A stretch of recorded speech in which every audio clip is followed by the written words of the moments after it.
एक सदौ विनती कर लेने दो। लेकिन जब 3 दिन बीत गए तो राम जी को क्रोध आ गया। ऐ लक्ष्मण, तुम्हारा वचन बिल्कुल सत्य था, ये जल बुद्धि वाला समुद्र ऐसे मानने वाला नहीं है।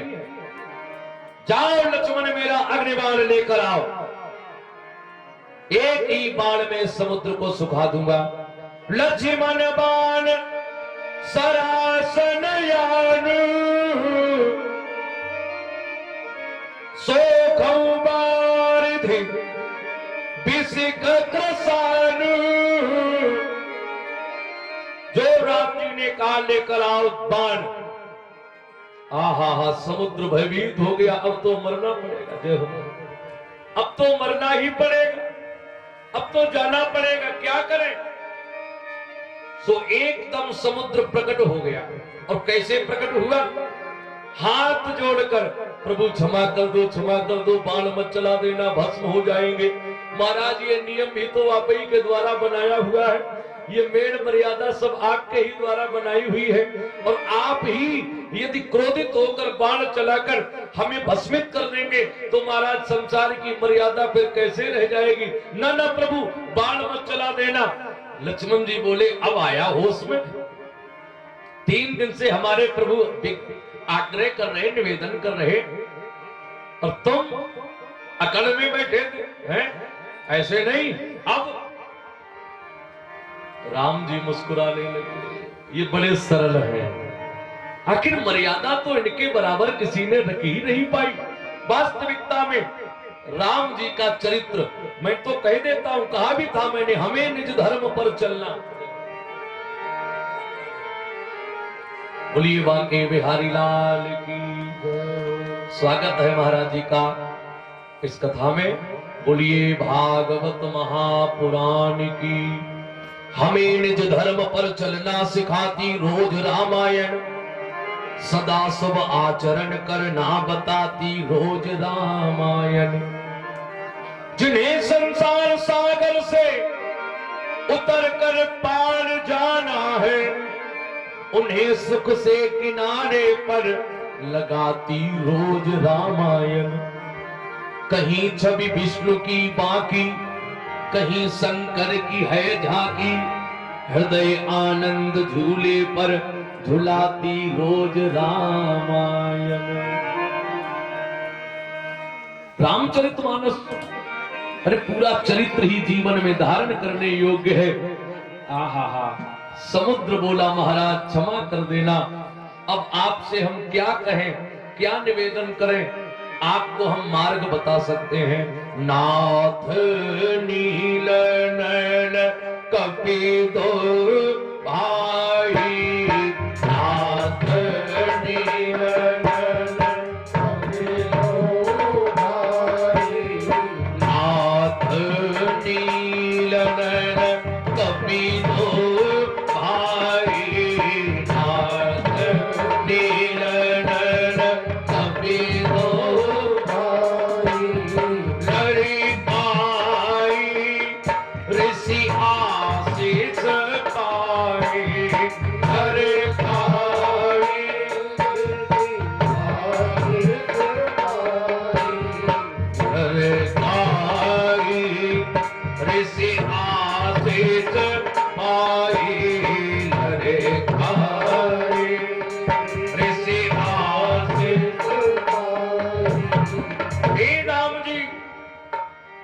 नल और नील नाम के 2 भाई हैं जिनके छूने से पत्थर तैर जाता है। वहां भी समुद्र ने मार्ग बताया, और यहाँ कृष्ण भगवान को भी समुद्र ही मार्ग बता रहा। दोनों में बड़ी समानता है। और भागवत जी की कथा और राम कथा में सब समानता ही समानता है। इधर भागवत जी का श्लोक पढ़ते जाओ और अर्थ के रूप में उधर चौपाई लेते जाओ। बिल्कुल सटीक वर्णन दोनों का दिया है। कई ऐसे प्रमाण, हिरण्यकशिपु ने जब कह दिया था, यत्र यत्र दुजा गावो वेदा वर्णा श्रया क्रिया, तम तम जनपदम यात संदीपयत वृश्चित। जहां द्विज मिले, जहां गाय मिले, जहां वर्णाश्रम धर्म का पालन करने वाले आश्रम दिखाई पड़े, जहां लंबे लंबे तिलक लगाए पंडित जी दिखाई पड़े, जहां गौशाला दिखाई पड़े, वहां पर संदीपयत वृश्चित आग लगा दे। और द तुलसीदास जी कह रहे, जही देश देन दुज पावो, नगर गांव पुर आग लगावो। कई प्रमाण प्रहलाद जी ने कहा, श्रवणम कीर्तनम विष्णु स्मरणम पाद सेवनम अर्चनम वंदनम दास्यम सख्युमात्म निवेदनम। तो इधर राम जी ने सुना दिया, प्रथम भगति संतन कर संगा, दूसर रति मम कथा प्रसंगा। वहां श्लोक में नवदा भक्ति, यहां चौपाई। तो इतना सरस और सरल करके हमारे श्री गोस्वामी जी तुलसीदास जी महाराज ने हमारे सनातन धर्म को इतना आगे बढ़ाने का प्रयास किया। जो कथा को न समझ पाए, जो अक्षर का ज्ञान भी जिसे ना हो, वो भी रामचरितमानस पढ़ने लगते हैं। देखो समझना बहुत बड़ी बात है ये। अक्षर का ज्ञान जिसे हो, जो शब्द बना ले वो पढ़ ले, तो कोई बड़ी बात नहीं। ऐसे मैंने अपने जीवन में कथा काल में जाने कितने ऐसे भक्त देखे, अक्षर का भी ज्ञान जिसे नहीं। कोई किताब दे दो, बोले महाराज हम पढ़ नहीं पाते, लेकिन रामचरितमानस की चौपाइयां खटाखट पढ़ते चले जाते। जाने कहां से राम जी की कृपा आती है भाई, इतनी कृपा उनकी। ये सरस भी बहुत है, सरल भी बहुत है। एक संत से किसी ने कहा, तुलसीदास जी ने ये क्या हिंदी में लिख के रख दिया। हमारे धर्म शास्त्रों में 18 पुराण संस्कृत पाली में दिए गए, 6 शास्त्र दिए गए, 4 वेद दिए गए। इन वेद पुराण शास्त्रों के आगे रामचरितमानस को कौन जानेगा, कौन पहचानेगा, इसे कौन समझेगा। तो संत भी बड़ा हास्य विनोद करने वाले थे। बोले आपको कुछ पता है, संस्कृत पाली क्या हर कोई पढ़ लेगा? ये छोटे बच्चे जो आगे 3 बैठे हैं, बेटा सब पीछे चलो, पीछे चलो, पीछे नहीं, यहां नहीं, और पीछे हो जाओ पंडित जी के पीछे। तो मानोगे है नहीं, मन बिगाड़ दोगे हमारा, बातें करोगे तार कट जाएगा। बोलिए संत भगवान की।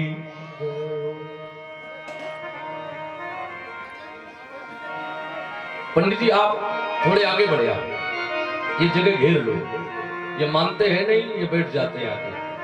हाँ, आप लोग थोड़े एक एक हाथ आगे आ जाओ। बोलिए संत भगवान की जय, जय श्री राम। तो हास्य विनोद करने, हाँ अब ठीक है, हास्य विनोद करने वाले संत थे। अरे बोले संस्कृत को क्या मालूम है तुम्हें? संस्कृत भाषा नारियल तोड़ तुम्हें कठिनाई। बताओ कितनी बड़ी उपमा दी। संस्कृत भाषा है नारियल के समान। अच्छा, तोड़ने में कितनी कठिनाई होती है। हथौड़ा लाए, ईंट लाए, दीवार पर दे मारा, फिर भी न फूटा। संस्कृत भाषा नारियल जो तोड़ तुम्हें कठिनाई। और रामचरितमानस के रूप में गरी फोर तुलसी धरी, जो चाहे सो खाए। तुलसीदास जी ने तो सनातन धर्म को आगे बढ़ाने के लिए गरी फोड़ के रख दी, जो चाहे सो खा ले। मालूम कितनी सरल है। 12 घड़ी पड़ी गई, कठिन कितनी है, सरल कितनी है, दोनों बातें समझो। 12 घड़ी पड़ी गए, पुरानी भाषा 12 घड़ी। अक्षर पढ़ना सीख जाए, शब्द मिलाना सीख जाए। बड़े बूढ़े कहते महाराज हमारा नाती भी रामायण पढ़ लेता है। कितनी सरल। अखंड रामायण में देखा हमने, आपने छोटे छोटे बच्चे बोले रामायण पढ़ रहे हैं, कितनी सरल। 12 घड़ी पढ़ी गए तो रामायण में कढ़ी गए, लेकिन 4 वेद पढ़ी गए, रामायण में अड़ी गए। 4 वेद पढ़ने के बाद भी ये इतनी कठिन है। एक एक चौपाई के बोला 4 अर्थ तो हमें पता है, तो दूसरे बोले 5वां हमसे सुन लो, तीसरे बोले 6ठा हम बता देंगे। कोई ये नहीं कह सकता कि बस यही अर्थ पूरा है। संस्कृत वाली श्लोक में भले ही कोई कहते व्याकरण सिद्धांत से बस इतना ही काफी है, लेकिन रामचरितमानस में एक चौपाई के कई भाव हो जाए, कई कथाएं निकल जाए, और कथा का तो पार ही नहीं है। हमारे जो नाना थे श्री राम शुक्ला जी, शिव सिंहपुर नगरिया भावलपुर की पुलिया खड़नी के पास के रहने वाले, वो हमारे सगे नाना जी थे। वो कहा करते थे, मेरा बचपन था उस समय, बोले लल्ला कथा और मठा को कावड़ है वो। बड़ी अच्छी बात, लेकिन प्रमाण दे आपको।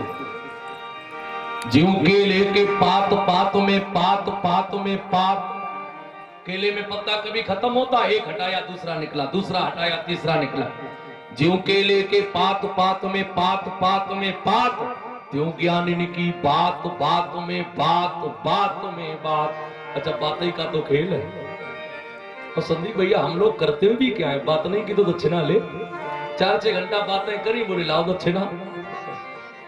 तो ये जो आनंद जीवन का है, मेरा ये स्वभाव रहता है, ये उद्देश्य रहता है। कथा को मैं कहानी समझकर कभी नहीं सुनाता, केवल एक स्वभाव परिवर्तन हमारे समाज का होना चाहिए।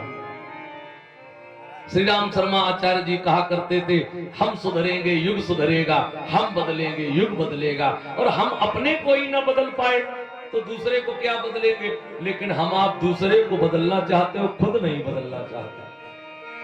मैंने एक दिन कहा भी था, दूसरे की कमियां दिखाई पड़ती हैं, अपने गुण दिखाई पड़ते हैं। संत श्री एकरसानंद जी महाराज कहा करते थे, मैनपुरी में जो उनका आश्रम बना हुआ है, सत्संग भवन में 2 वचन लिखे हुए हैं। बचपन में जब वहां में पढ़ा तो वो 2 वचन आज भी याद है। गोल घेरे में 2 गोल घेरे हैं और दोनों गोल घेरे में वचन लिखे हुए हैं। क्या? अपगुण अपने देखो और दूसरे में लिखा गुण दूसरों के देखो।